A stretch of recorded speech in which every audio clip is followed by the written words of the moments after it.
Қайырлы күн оқушылар, бүгін бізде 46-шы сабақ уақытыңды бағала. Өтетін тапсырмамыз түбір мен қосымша деп аталады. 33-ші жаттығу мәтінді тыңда. 1 минут. Отбасында бәрі де өз уақытында жүріп тұрғанды жақсы көретін. Тек Талғат қана үнемі кешігіп жүретін. Талғат, кел, тамағыңды іш деп шақыратын шешесі.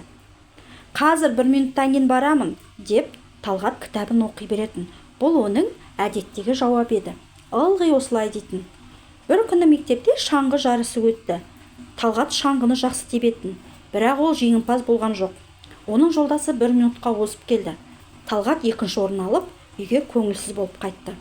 Талғат біраз ойланып, 1 минуттың адам өміріндегі маңызын енді ғана түсінгендей болды. Мәтін мазмұны бойынша бір-біріңе сұрақ қой. Мәтіндегі негізгі ойды анықта. Талғат 1 минуттың да рөлі бар екенін түсінді ме? Оны түсінуге не себеп болды?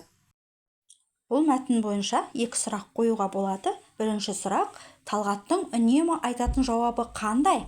Талғаттың үнемі айтатын жауабы қазір 1 минут.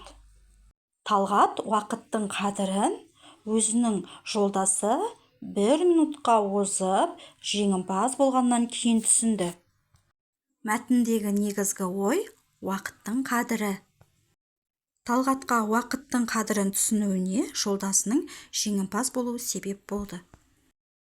Бұл мәтіндегі қарамен жазылған сөздер, яғни кітабы түбірі кітап болады, жауабы түбірі жауап болады.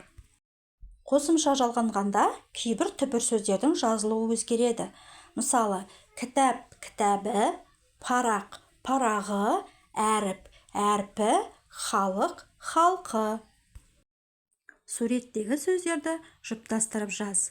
Ерік еркі, көрік көркі, орын орны. 35-ші жаттығу. Мақалды қатесін түзеп жаз.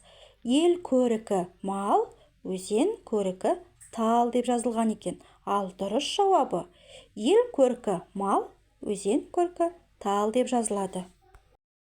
Осымен біздің сабағымыз аяқталды балалар. Келесі сабақта жолыққанша сау болыңыздар.